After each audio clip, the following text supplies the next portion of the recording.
as they run on down to the post, and Rhymes has got their Fire still, Monteiro holding strong and pulling away.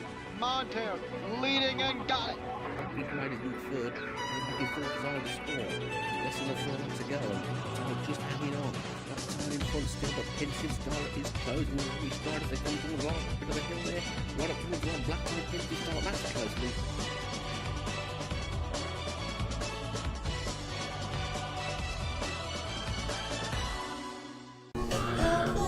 Hello again then, and welcome to the next episode of the review show. This is flat week 4, and we're going to launch straight into the action with Doug and myself taking a look at the big races from last week. Okay, I've got Doug on the line now then, and we're going to have a look at the big races of the week. We'll start off with Monday's events, the first one of which was the Chester Cup at Chester. How'd you see that then, Doug? How you doing, alright?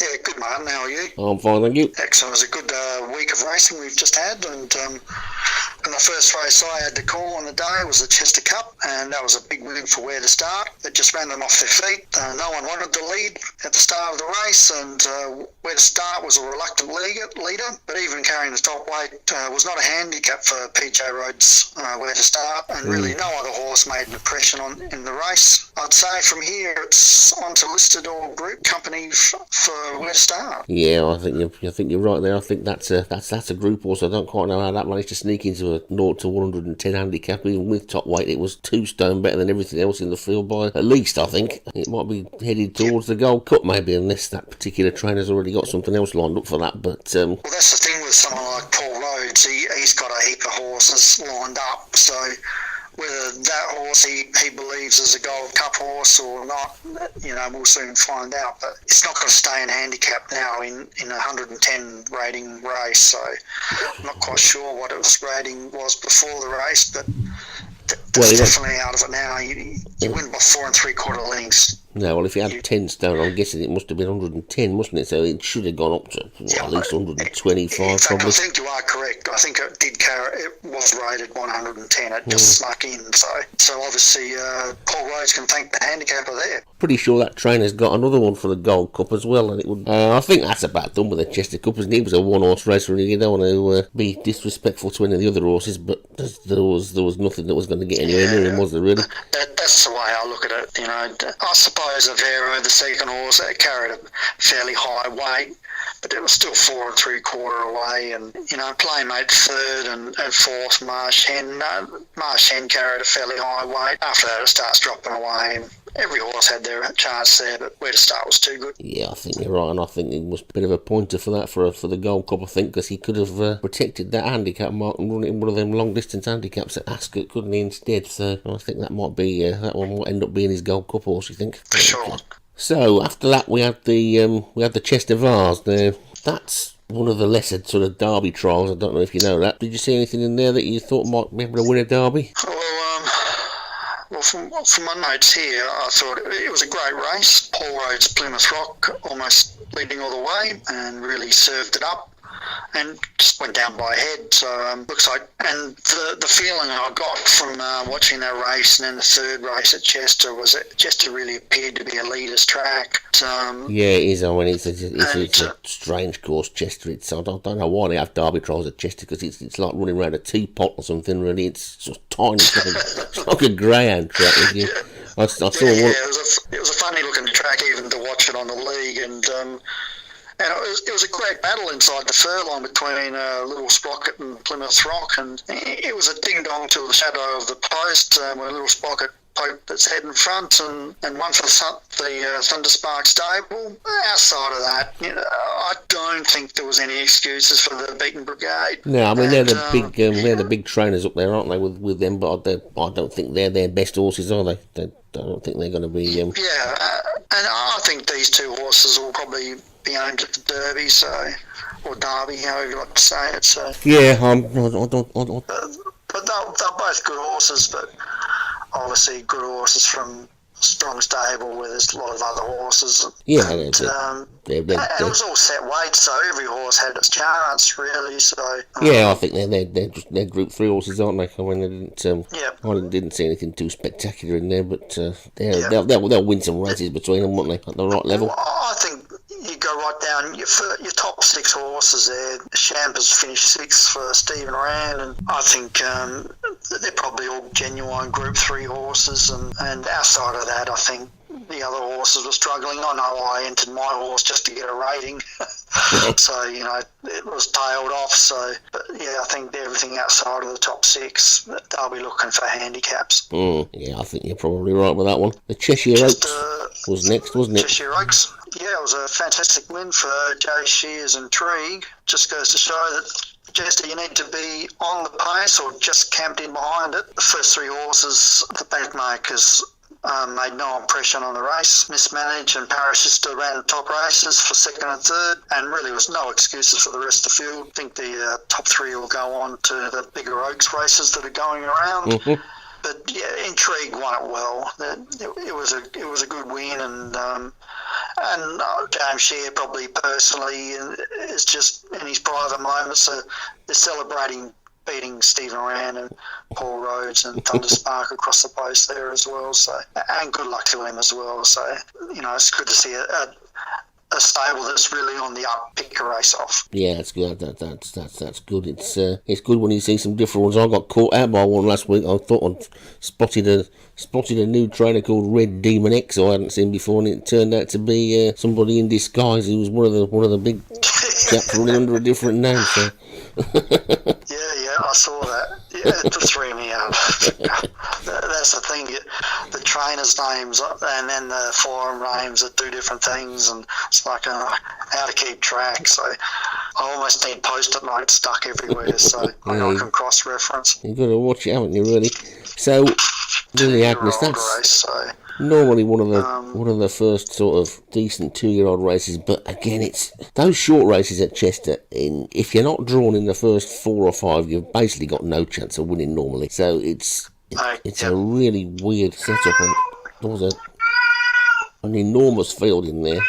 Yeah, that was a big field too. So, and that's something I touched on at the start of the season, was once you get into these big fields, like if you don't find a position early, you've got close to no hope. And I think on the day, Gracious Glory was one of the only horses that really made an impression coming from behind. And but at the end of the race, all the eyes for Stephen Rand was just too good for him. Just hung on from the fast-flying Express Train and Gracious Gloria for Gray Cotterbuck. A close-up 3rd was Hidden Speed for Paul Rhodes. I thought 4th, 5th and 6th were close up, and hopefully we'll find a win soon. But as I said earlier, Gracious Gloria, that did fly, and it came back from worse than midfield. And at the Chester races on the first day, that was really the only horse that caught my eye that come from behind. And it was just unlucky to miss out. But all the eyes, it made all the running and took the race out and deserved the win. Yeah, that's got to be good. Yeah, I'm sure we'll get a few winners will come out of that race as well. But the ones that are drawn out wide, you can ignore them, really, can't you? Because they've got no chance. Once you're drawn out there, you've had it. I'm pretty sure that they actually changed the rules a few years ago, because when they'd done the draw, real Chester, when they'd done the draw, horses in the sprints were getting drawn on the outside. They were looking for excuses to make them non-runners because they just knew they got no chance of winning. I'm pretty sure they changed that so they couldn't get away with it. But it's and that's pretty shocking. Where in this day and age, where you got a racetrack and you got horses, drawn wide on the track and they ain't got hope. So I suppose you get that everywhere, around the world, like in Australia. I can think of tracks where if you're drawn outside of the 10, so to speak, you've got a difficult job ahead of you. But as you're saying, if you're just drawn out of the first half dozen, that's not a good setup.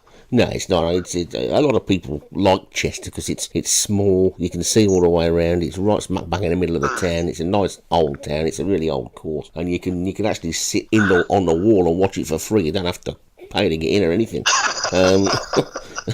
But that's always a winner, isn't it? It's just one of them things that, because it's so old and quaint and different, everybody likes it. But when it comes down to the actual proper racing, the form doesn't really count for anywhere else, to be honest. We don't like changing things over here, really. It took them sort of best part of 200 years to change a derby from a Wednesday to a Saturday. So. But there you go. We don't do things in a rush around here. You know, and it's probably a thing of historical importance, and that's why Chester's lucky enough to hang on to those lead-up races. And you know, good luck to them. The first Nursey at Chester was a 0 to 100, and Vinnie Gerard picked up another winner with his horse Island Ralph. Race 6 was the Boodles Diamond Handicap at Chester. It was a 0 to 90 Jenga for Darren Thompson. Had a good quarter-length win. Yeah, he did. That ride run well the other week, hadn't it, as well, I think. That looked quite good. And Fork in the Road ran well as well in fourth, I thought. Big price. The race 7 was a handicap as well. That was Count the Dots. Yeah, this was the crazy race, this one. This was the one where you got 5 furlong race at Chester, and you got 17 runners in it. It was anything drawn outside, I got no chance. And Rod McClure had I'm pretty sure Rod's from New Zealand, so is that and he had an upset. Yeah, he ran second, but got up with the Fine Puzzle, was disqualified. Oh, was that? I remember during the run seeing Fine Puzzle was just held up at the top of the straight and got out, and then when the sign came up that there was a steward's inquiry, I think it was a bit harsh, but it didn't surprise me. So congratulations to Rod McClure, because I don't want to go too far out on a limb here, but I think that may be his first ever winner with Count the Dots. But it's certainly not a name I've seen so far. It's not a name I've seen up on the lists many times, so it's good. It's a small stable getting a win. Yeah, definitely. It's got to be good. Okay, we'll go on to race 8. The Glenvins on Brown Handicap at Chester was a 0 to 100. Graham Clutterbuck picked up a winner there, and with Lady Oaks, and a 3/4 length winner, and that was a good win. Yeah, it was good. Yeah, that was comfortable enough, wasn't it? 3/4 of a length win for that one. Where did you go for the rest of the Monday? Pontefract, wasn't it? That's correct. Race 9 was to go racing in Yorkshire Handicap. Dickie Bird, I think he was from Yorkshire, wasn't he? Yeah. Dickie Bird was definitely from Yorkshire, yeah. Him and old Geoffrey Boycott used to have many a conversation about cricket. There's an interesting story about Pontefract, actually, because a lot of people think that Pontefract's in Wales, because it sounds like it ought to be in Wales, but it's not. It's in Yorkshire, and it always used to, years ago, the first race always used to be 2:45. Most other courses, the first race in the summer is either 2 o'clock, 2:15, 2:30. But at Pontefract, it always used to be 2:45, because right next door to Pontefract racetrack is a coal mine, and the shift used to finish at 2 o'clock or something, and that gave the miners a chance to get cleaned up and go straight to the races straight and finish their shift. And that is why Pontefract races always used to start at 2:45. It doesn't anymore. That's a classic. And probably Mrs. Thatcher shut the mine down, and then they start racing when they like now. Get all the workers at the track. Because many years ago, I used to be the enemy, and I used to run some betting shops, and I used to like it when Pontefract was the main meeting, because it meant you could have an extra long lunch break, and you could stay out sort of whining and dining at lunchtime longer, because you haven't got to be back until 3:15. So there we go. Right, more useless information from me. David Robinson's FIFA Vintage was a 3/4 length winner, and David Robinson was obviously very happy with that win. And the last race of the day was the Pontefract Marathon at Pontefract. Oh yeah, this was the 4-horse race, and that was the small field, the field of 4, the 4 horsemen of the apocalypse, and James Fowler's picked up a nice win there, and it won. It's hard to tell with a small field, but it won by 4 3/4, 0 to 90. I'm not sure what its rating was before the race, but you'd think at worst it'll stay under 100. So I'm sure James Fowler's Lion Showers will find another winner. That was Monday then. Yep. That was you done for the week there, wasn't it? So we'll have a look at the big races on Tuesday and Wednesday. I mean, especially Wednesday, because there was 3 really big important races on Wednesday. We better have and Pirate Lord for Thunderspark. Obviously, that was a good win. Astelina was second for Steve Aran, so It a was, couple of the big trainers were up the top there, and yeah, we'll try and have overnight success for Leon van Rensburg was third. Now we're a few weeks in, you can start looking for some sort of form pointers, can't we? And that Astelina had run pretty well before, so that's good form, that, I think. Pirate Lord winning that, and Toxin had run a decent race a couple of weeks ago as well. So, and you got that, didn't that Take Charge Brandy win a really big race? And I just noticed then as well, Take Charge Brandy and Overnight Success both carried a bit more weight, and maybe it was the weight that was a difference there in the race. So you can't take nothing away from the winner. No, it won it well, didn't it? But yeah, there was some good horses in there. And I think those two had they must be Group 1 penalties or something, weren't they? This is why they got a bit of extra weight, but that might have stopped them, I suppose. Race 12, that was the Betfred Middleton Stakes at York, and that was a Group 2, and Thunderspark again. And he's on a roll, isn't he, this week? Getting a bit of poisoning sitting in the winners enclosure. So he's and this was a set weights race, just a small field of 8, but Daisy won well, 2 3/4 lengths. You can't ask more than that. Yeah, no, that Scorching Sun was back and forth, wasn't it? That one that had won a big race last week, and didn't pick up as much this week, did it? But it still ran okay. Yep. But didn't do Definitely what it did last week. And that was the Yorkshire Cup at York, and that was a Group 2. Qipco week, wasn't it? So that's that Chipmunk again, isn't it? Is that one that's come back from last season? Chipmunk. I'm not 100% sure on that, so I won't make a comment on it. But I think it is, because I think it won. Did it win its last start? I think. I think it won your from memory. one of the Dubai World Cup races, didn't it, that day? On the dirt. So I'm pretty sure it was coming back from last season. It looks pretty good. It's a good win. Pretty good in the stayers thing. That clever girl that came third, that's the other one that I think Paul Rhodes is thinking about the Gold Cup for, which is why he won't be able to run that one and the one that won the Chester Cup. Yep. But that had been running well as well. That Raging Buffalo was a bit unlucky. Well, that's the thing. The Chipmunk and Raging Buffalo both come from the rear of the field, so they ran home really well. And a Clever Girl was a steady start, and then came from midfield. And Arch Rival here, it said it was held up in mid division, so maybe that was a bit of bad luck. But race 15. Yeah, there was a lot of Group 2 and 3 races this week, wasn't there, as well? This was the Musidora, which always used to be an Oaks trial. For some reason, it seems to allow older horses in it now. I wasn't aware of that until I saw this. It always used to be a 3-year-old fillies race. Piccolo won that well, didn't it? Yep, 1 well, 3/4. Just outstayed him, really. I'm thinking if that's it. Venus de Milo, that ran on. Token, however you like to pronounce it, for Marty Cairns, and that was close up there. And as it says here in the notes, it was taken back to the rear and then midfield halfway, so it stayed on well, and was that 1.5 lengths away from the winner, so that was a really good effort. Yeah, I think if those three, I can't tell from the race card I've got up here, if those top 3 are 3-year-olds, then I would think there's a good chance you'll be seeing them 3 in the Oaks next week. The winner I think it was only just the one older horse in the race, and that was Arnold Shamail. All right.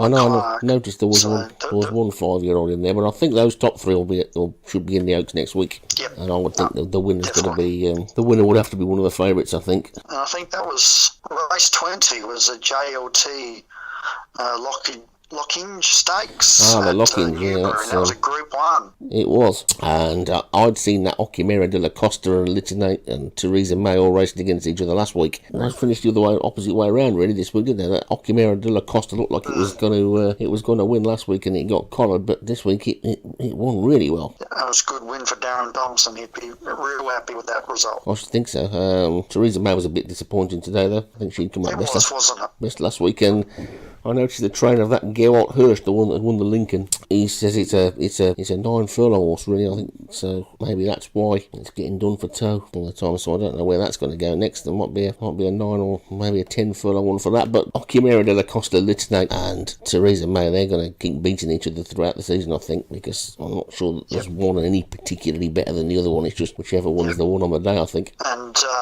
you look at Litinate as well, carrying the same weight, around second for Stephen Rand, and that'll be awesome. They'll all be battling out the races where they all come up against. And I'm just assuming off the weights, this is say fillies and Colts race, or a stallion and mares race. Yeah, Theresa May and Gravity were the 2 fillies who got to get the £3.6 allowance. Yep. So maybe we'll see a horse like Gravity go back to its own sex and really in Group 1 it'll really run strong races, and you'd think it'd be a winner. Yeah, against its own sex. There are plenty of fillies only or fillies and mares Group 1s for them to go for, so that it makes sense. So that was Tuesday. Wednesday we had some really big races, didn't we, on Wednesday? Some big battles again. Irish 1,000 guineas first, that was race 29. Well, the big difference between the English and the Irish guineas, of course, is that the Irish guineas, they go around a turn, which can make a difference. It means they tend to go a bit,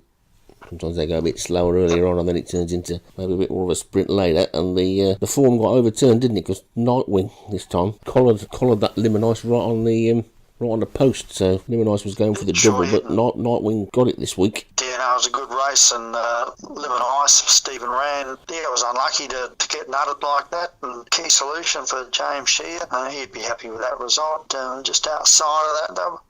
Then you 1.25 away in fourth was leading the way for Serious Jewel. It was the one that was unlucky was the Atomic Boom, because that got boxed in when it looked like it was ready to make. That's correct. I remember watching that race today, and you should have won. With a clear run, that would have definitely been closer. Another thing I think we need to get is we need to get something called a boomometer, because at the start of that race, I think Mike almost out-boomed you with that one. He got a really big boom in, and then it sort of dropped down to a normal-sized boom, and then he got another big boom in at the end again. So I think the jury's out on to which one of you and Mike's got the biggest boom, and we'll have to let Tim have a go in a couple of weeks and see what his boom's like. Well, I think Paul Rhodes would have the loudest boom when he saw Atomic Boom get held up behind the runners in the straight. So yeah, I think he'll probably be booking a different jockey next time. It needs a new jockey. Yeah. It needs an Australian jockey on board, that's for sure. That Knack Summer again looks like it still needs a bit further. I don't know whether that'll turn up in the Oaks next week, but if it does, it's probably got an each way squeak. So he's had a few chances now. Yeah, I don't know. Maybe it's not quite up to Group 1. In fact, I'll go out on the limb. Sorry, Leon, no disrespect, but Knack Summer, I don't think it's Group 1. I think he should be looking for something a little bit easier for it. Okay, well we'll see soon enough, won't we? Because I think the Oaks is this week, isn't it? So I don't know whether it'll be in that or not. But you could well be right. I hope he proves me wrong, definitely. But just from what we've been seeing, I can't see it reversing any of these results. So. No, it looks like there's some good horses in front of it. It just depends whether they stay, doesn't it? Really, big step up from a mile to a mile and a half. Don't forget. So I wasn't caught out on a limb for over half of the race. In a field this size, it's just sort of almost perfect. And if your horse is good enough, it's going to be there. So it is, and the Irish 2,000 guineas as well. That turned the English form upside down. I'd been a bit scathing, but I hadn't sort of rated Pinch Hitter's win as that good in the English race. I thought the rest of the horses just let him win, really. Yeah, it was a completely different story. Disappointing for Peter Carr, wouldn't it? It was a completely different story this week, wasn't it? Pinch Hitter didn't get anywhere near the front. Never looked like getting anywhere close to winning. That's right. And Persian Heights, from memory, tried to lead all the way and just got found out in the last half furlong. And Stephen Rand, he was the man of the moment with the buffed. Yeah, that was a good winner, 2-length winner from the Bulldozer. Yeah, I'm going to be interested to see if those two turn up in the Derby next week, because I think they're probably both got a chance if they do. The Hall stayed on well in third as well. That might have a squeak in the Derby. And Rivermore and Persian Heights ran better than they did in the English race, but they both look like they need dropping down to 7 furlongs to me. I don't know about that. Solution was a bit disappointing. I thought he could probably have been a bit closer, but it'll be interesting to see what turns up in the Derby next week. I think you're gonna have a good race there. And would Peter Carl have another go with Pinch Hitter? Yeah, I mean, maybe it needs to do what it. Last week it didn't look like it particularly wanted to be in the lead, but it stayed there, didn't it? So maybe the jockey instruction should be to get out in front and try and stay out there again. But I think Peter Carl will have another go. Yeah, it's certainly a big. You'd have to. Yeah, you would do, yeah. But it's an extra half a mile, don't forget, next week. So it's a big jump in in distance. And of course we got the Preakness, haven't we, next? Well, we can declare ourselves world champion tipsters. Yeah, because we all, every single one of us, you, Mike and me, all said that next time they race, Zara Approval will win. And he absolutely walked it by short head, didn't he? Never in doubt, was he? It wasn't a bad run, really, because it had the widest draw of the race. Yes. You know, it's only a field of 9, but it still drew up the outside, and it still managed to get itself boxed in there at one point. Did you notice? I thought, here we go again. I thought exactly the same thing is going to happen. It somehow managed to get itself trapped, and I thought it's not going to get out again, but it did this time. But if the race had been half a furlong shorter, it would have been the same story as last week. So I think the jockey instructions are on that one as well, but it seems to like getting itself into trouble, doesn't it? It is a troublemaker. It looks for the trouble, I think. That doesn't like to have an easy win. It doesn't, no. That Zawata ran well, didn't it? That nearly was a bit of an upset. It was a 9-1 shot, and that looks like it's probably got a chance of winning another good race. And Gipset, I thought, was a good run as well. So yeah, well, what did you make of Pepperoni Pete? Because it's another case of the champion finishing down the pack, really, from the week before. You see Stephen Rand's colours in a race, and you tend to keep an eye on it. And they pretty much carried equal weights, except for Gipset and Man Eater, and I'd say Steve Rand would be a little disappointed. Yeah, it never got a blow in, did it, really? So there's no Triple Crown winner this year then, although Zara Approval might think if it had a bit of a better run last week, it might have been in with a squeak. But I think from last week, both of us were expecting the 2-horse war again, but it didn't eventuate. No, it didn't, and the form holds up pretty well, because that Nebraska Melody finished in pretty much the same sort of spot as it had done the week before, so yeah. Yep, it's a good, honest horse for Vinnie Gerard. So that was the flat then. It was a busy week again, wasn't it? 3 big classics and a chunk of group races and a chunk of Group 2 races and an older Group 1 as well, plus a few handicaps thrown in. These big races coming thick and fast in this league, don't they? That's right, and the league is just flat out from here onwards. It's just big races week after week, right through to the end of the season. So it's an exciting league. It is. It makes it good, doesn't it? You've got 3 weeks wondering what's going to run in the Derby. The Derby's going to be run Monday or Sunday night, Monday morning. So quite looking forward to seeing the field for that, because I'm interested to see what's going to run. It's a pretty good race. The stage has been set. Yeah, it should be good. So that was the races then. That was the races for this week then on the flat. So cheers for that, Doug. Interesting week again. Pleasure. And you've got the Oaks and the Derby to look forward to next week. It should be good. It'll be great racing. It will. So we'll catch you again next time. No worries. All right. Cheers, mate. See you, Martin. Okay, there was one race on Tuesday that we didn't talk about. That was the Betfred Dante Stakes. Now, at the time that me and Doug had our conversation, there was some confusion about whether the result for that race was going to actually stand or not. The possibility of a technical error. That was all sorted out, and the official race was the correct race. So what happened there was basically that Yellow Sub really staked down a claim to be a serious Derby entrant, I think, with a convincing win. Won really well. He'd run well previously in the season as well. River June came third. That one again was disappointing. Pride of Manor came second. Couldn't go with the winner. Purple Duck stayed out of the back most of the time. The big disappointment in the race though was Entrance to Heaven, that had run really well over in the American race last week.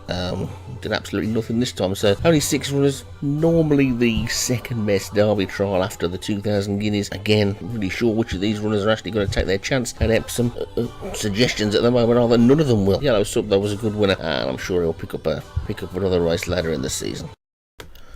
So that was week 4 then, all in the book, and another good exciting week of racing. We'll look forward to week 5 with the Derby and the Oaks and lots of other big races to come up as well. So thanks to Doug for all his help with the show earlier in the week, and I'll see you all next time.